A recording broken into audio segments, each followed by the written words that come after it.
Howdy folks and welcome back to the channel, welcome back to another advanced tutorial episode of War in the East 2. This will be kind of a special episode because I'm not using anything of the game, I'm just, let's say, I want to show you guys this. This is an Excel spreadsheet obviously, in which I personally, let's say, prepared a table with all the support units that, in my opinion, are worth attaching to your main combat divisions. Now, I prepared for both the Axis and the Soviet factions, and as main combat units, I added the infantry divisions, the motorized infantry, the Panzergrenadier, and oh, sorry, this should be the armored, the Panzer division, and the mountain divisions for the Axis. I have excluded the 1st Cavalry Division because this division will be reformed as the 24th Panzer Division in 1942, and I also did not include the Luftwaffe Field Divisions because these, in my opinion, are just purely defensive divisions. And very briefly, to an infantry division, I selected the infantry battalions, the artillery, the mortar, and the machine gun battalions because when performing a deliberate attack, they help you, especially if you have if you're facing an enemy infantry division or infantry brigade. While on the defensive, I listed again the infantry battalions, machine guns, the anti-tank battalions, flak, in particular the non-motorized battalions, and then again artillery and mortars because they're fine. They shoot, and whatever shoots is good for for any defensive position. And in regard to the motorized infantry divisions, I just added these extra support units, namely armored battalions, mechanized battalions, rocket, self-propelled artillery, which, by the way, these cannot be directly attached to the division, but they can only be attached to the HQ unit leading these divisions. And you see also here the non-motorized flak battalions. Now, from what I understood, when you attach a non-motorized support unit to a motorized combat unit, or when you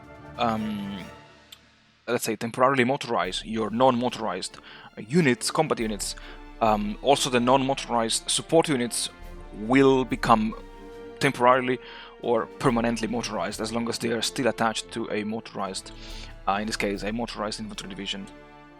So keep this in mind because they will, from what I understood, so I could be wrong, but they will take vehicles from the unit vehicles pool. And once again, I added here pretty much the same support unit that could contribute in promoting the defense when you're using this division on the defensive. Panzer Grenadiers, pretty much the same. They are the mechanized infantry, so there's nothing too much that can be said. I just kicked out the infantry battalions because, in my opinion, they are not worth to be added to a Panzer Grenadier division. If you have, I would just add more of these support units. And in regard to the Panzer divisions, I just restricted the amount of support units to these very few because Panzer divisions, as we will see in one dedicated tutorial, should not be used as combat units, but especially in the Grand Campaign in 1941 and 1945, they should be used as hex flippers to gain and take control of as many enemy territories as possible. And also, I did not add any support unit here because Panzer divisions must not be used on the defensive, or if you want to use them on a defensive role, you should put them in reserve, at least 1 or 2 hexes behind the main line. Never leave your panzer divisions on the front line, because should they get routed, it's gonna be really a problem for you, because you will lose plenty of elements, and reconstituting 1 or 2 panzer divisions will cost you a lot of time. And yeah, if you lack 1 or 2 panzer divisions on the Eastern Front, you're gonna feel it. Actually, yeah, you're really gonna feel it. So keep them in reserve. No support units attached, and when you are staying on the defensive, yeah. And then we have the mountain divisions, that they behave pretty much like infantry divisions. The only advantage is that they can easily move on mountain terrains, and therefore I also attached here this separate mountain regiment. Now, 2 things. You see that here I added 2 stars and 1 star to the armor, to the panzer battalions. Now, support units with 2 stars indicate multi-role support units. They can either exist as support unit or as combat units. And in regard to the Soviets do have, in my opinion, one of the strongest support unit, which is the infantry brigades. And they are, yeah, they really give you a massive firepower in terms of, let's say, light weapons and infantry. There is, again, pretty much not too much that must be said. Oh yeah, one thing. In regard to the Soviets also have plenty of battalion-sized support units. If you're playing with the enhanced theater box control on, I would seriously move all these battalions to the theater boxes and bring from the theater boxes regiments, brigades, or even divisions, if you can, because it's worth trading 2, 3, 4, 5 battalions for 1 brigade or 1 division. It's really worth it.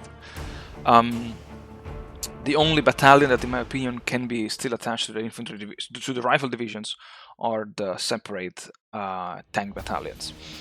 And cavalry divisions, they behave like, let's say, a slightly weaker version of the Axis motorized infantry divisions. And cavalry divisions are good, especially in the summer of 1941, to conduct raid deep into the Axis lines and potentially to disrupt their logistics. So always keep this in mind. And the light SU brigades, the SU indicates the self-propelled artillery. In this case, I think they are the Su-76 SPGs. And yeah, on the defensive, the only units that to me are worth adding to both rifle and cavalry divisions are anti-tank and anti-aircraft units. From 1942 onwards, the Soviet faction will have the possibility to give rise to rifle corps, and rifle corps should become your main unit that you have to use to conduct offensive operations. And because of this, it's worth adding brigade-sized support units like artillery, mortars, rocket regiments, and then tank brigades, and then self-propelled artillery brigades. And I think from 1943 onwards, you will also start producing heavy anti-tank and anti-tank guns, and therefore, in case should the Axis launch Operation Citadel, these can become quite handy in facing off the enemy Tiger and Panther tanks. And then vice versa for tank and mechanized corps, there is the same reasons not to attach any support units when using them on a defensive role, because these units have to be used exclusively as offensive units. And the motorcycle battalion is like a reconnaissance slash machine gun battalion, just for the Soviet side. So it can be useful, especially when you're attacking infantry, enemy infantry units. Yeah, sorry, I forgot about this. You see here I added 1 star in the armored battalion, and yeah, it's also written here. Armored battalions, in this case panzer battalions, when they are attached to motorized and panzer grenadier divisions, they provide an enormous boost in armor and firepower. However, and also in the combat value, of course, when they are attached to a panzer division, they will become replacements for the panzer division. If your panzer division is suffering losses, you can attach 1 panzer battalion to basically fill up the losses that the unit suffered throughout the campaign. And the Axis will receive between 1941 and 1942, I think, 20 panzer battalions. So it's really up to you. If you suffer too many losses, you can use them to replenish your panzer divisions. If not, you can attach them to your motorized infantry divisions to give them an extra boost in firepower. To both factions, I added the engineer and the construction battalions because they both contribute in raising the construction value, which is used to build up fortifications and therefore enhancing their defensive capabilities. And last but not least, I have kicked out some I would say special support units, and these can be quite useful for the Axis when performing siege operations. And these are the Pioneer battalions, the heavy artillery battalions, the siege mortar batteries, and the flamethrower tank battalions. But more of these in a dedicated advanced tutorial. That's it for this episode, folks. Thank you very much for watching. Thank you very much for supporting the channel. I hope you guys enjoyed it. I hope you found some useful information in this tutorial. If you have any comment, any idea, any suggestion, please let me know in the comment section here below. And I wish you all the best, and I'll see you all in the next tutorial, in which we will talk about the strategies for the Luftwaffe. Until then, stay safe, take care, and I'll see you all in the next tutorial.